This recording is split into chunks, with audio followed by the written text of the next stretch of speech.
Hello students, hope you have seen the video I sent the other day. We have started chapter 9, reproduction in animals. We discussed about male and female reproductive organs in human beings, male and female gametes, fertilization, types of fertilization. Today we are going to discuss about development of embryo. So what is fertilization? The fusion of male and female gamete is known as fertilization. Fertilization results in the formation of zygote, which begins to develop into an embryo. So what is an embryo? The zygote divides repeatedly to give rise to a ball of cells. The cells then begin to form groups that develop into different tissues and organs of the body. This developing structure is termed as an embryo. The embryo gets embedded in the wall of the uterus for further development.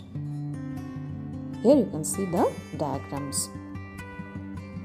The embryo continues to develop in the uterus. It gradually develops body parts such as hands, legs, head, eyes, ears, etc.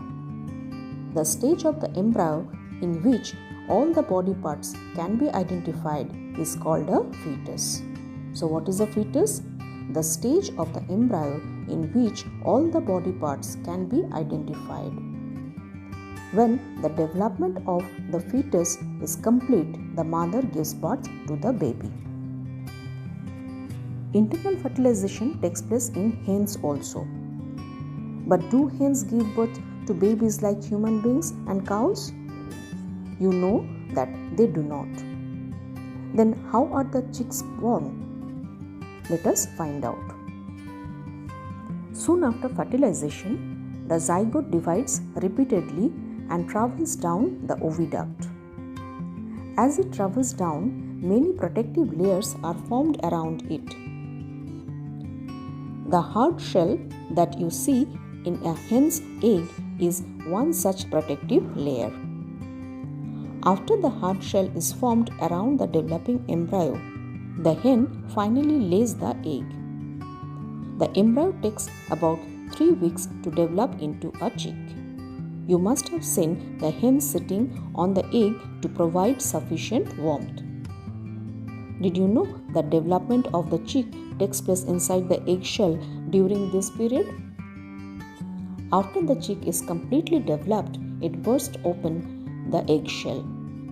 In animals which undergo external fertilization, development of embryo takes place outside the female body. The embryos continue to grow within their egg coverings. After the embryo develop, the eggs hatch. You must have seen numerous tadpoles swimming in the ponds and streams.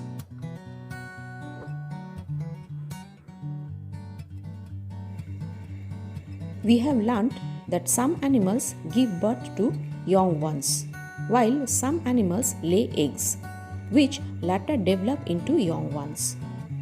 The animals which give birth to young ones are called viviparous animals. Those animals which lay eggs are called oviparous animals. You might have seen the eggs of some organisms like frog, lizard, butterfly or moth, hen and crow or any other bird. The eggs of these animals are easy to collect because their mothers lay them outside their bodies. But you would not be able to collect the eggs of a dog, cow or cat. This is because they do not lay eggs. The mother gives birth to the young ones.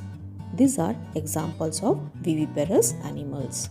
So we learnt oviparous and viviparous animals. Now you can give some more examples of viviparous and oviparous animals.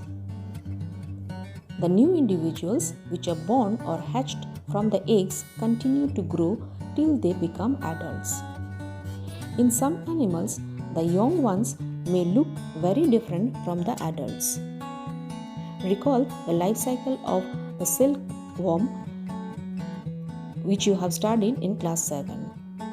It is egg, larva or caterpillar, then pupa and adult. Frog is another such example.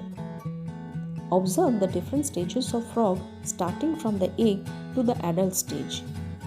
We find that there are 3 distinct stages.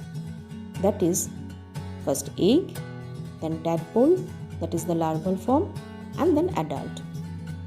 Don't the tadpoles look so different from the adults? Can you imagine that these tadpoles would someday become frogs? Similarly, the caterpillar or the pupa of silkworm looks very different from the adult moth. The features that are present in the adult are not found in these young ones. Then what happens to the tadpoles or caterpillars thereafter? You must sing a beautiful moth emerging out of the cocoon. In the case of tadpoles, they transform into adults capable of jumping and swimming. The transformation of the larva into an adult through drastic changes is called metamorphosis. So what is metamorphosis? The transformation of the larva into an adult through drastic changes is called metamorphosis. What about the changes that we observe in our body as we grow? Do you think we too undergo metamorphosis?